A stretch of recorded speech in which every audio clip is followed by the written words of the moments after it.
छोटे से गांव के कोने में एक टूटी फूटी सी झोपड़ी थी। उसी में माया काली दुबली पतली बदसूरत सी लड़की थी। गांव की लड़कियां जब खेतों की पगडंडी से गुजरती थी, माया चुपचाप उन्हें देखती रहती थी। उसकी आंखों में कोई जलन नहीं था, बस एक सवाल होता था, भगवान ने मुझे ऐसा क्यों बनाया। उसकी माँ रज्जो एक बूढ़ी औरत थी जो जड़ी बूटियों से लोगों का इलाज करती थी। गाँव में उसे लोग झाड़ फूक वाली कहते थे और कुछ तो डायन भी कहते। माया को इन बातों से फर्क नहीं पड़ता था। फर्क पड़ता तो सिर्फ एक शख्स से, आरव। आरव गांव का सबसे हैंडसम लड़का था। माया उससे छुपकर प्यार करती थी। रोज जब आरव कुएं पर पानी भरने आता, माया दूर से पेड़ के पीछे खड़ी होकर उसे देखा करती। एक दिन माया ने हिम्मत जुटाई। वो एक छोटी सी पोटली में अपनी माँ की दी हुई राखी, एक फूल और खुद से लिखा एक प्रेम पत्र लेकर आरव के पास गई। माया के हाथ कांप रहे थे। आरव ने जैसे ही माया की शक्ल देखी, चेहरा सिकोड़ लिया। हद है यार, तुझे लगा मैं तुझसे प्यार करूंगा? आईने में अपनी शक्ल देखी है कभी? और वो हंसता हुआ चला गया। उस दिन से माया की हंसी भी चली गई और शायद उसका जीने का मन भी। जब शाम को गांव में अंधेरा छा गया, माया ने बड़ के पेड़ पर फांसी लगाने का फैसला किया। जैसे ही वो रस्सी गले में डालने लगी, उसकी माँ आ गई। रज्जो ने उसकी आंखों में देखा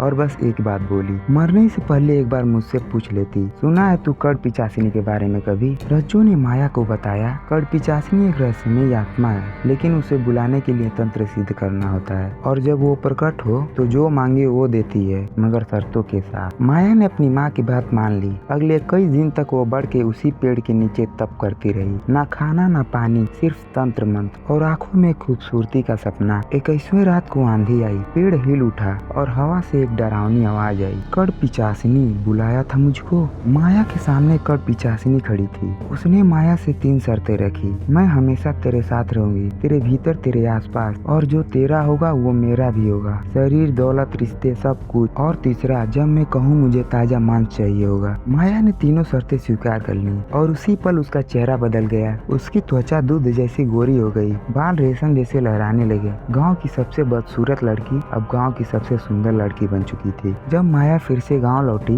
सबकी आंखें फटी रह गई। आरव तो जैसे देखता ही रह गया। माया ने जब इस बार अपना प्रेम प्रस्ताव रखा, आरव बिना कुछ पूछे हाँ बोल गया। गाँव में शादी हुई, ढोल बाजे बारात, सब कुछ वैसा ही जैसा माया ने सपने में देखा था। लेकिन हकीकत सपने जितनी मीठी नहीं होती। शादी की पहली रात जब आरव और माया कमरे में थे, कड़ पिचासिनी प्रकट हुई। उसकी आंखों में एक भूख और होठों पर हंसी थी। कड़ पिचासिनी ने कहा, अब वचन निभाने का समय आ गया है, मुझे मांस चाहिए। माया डर गई। वो जानवर का मांस लाने घर के पीछे वाले रास्ते से निकल गई और जब लौटी तो उसने जो देखा उससे उसका खून जम गया। आरव और कड़ पिचासिनी एक ही बिस्तर पर सोए थे। वो किसी प्रेमी जोड़े की तरह नहीं, जैसे कोई शिकार कर रही हो और शिकार को खुद में समेट रही हो। माया चिल्लाई, तूने धोखा दिया है मुझे, ये मेरा पति है, तूने क्या किया मेरे पति के साथ? पिचासिनी हंसी, याद है वचन, जो तेरा है वो मेरा भी है। माया का दिल टूट गया। वो पिचासिनी से पीछा छुड़ाना चाहती थी। माया गिड़गिड़ाने लगी, मुझे आजाद कर दे, मैं नहीं चाहती ये सब। पिचासिनी की आंखें लाल हो गई।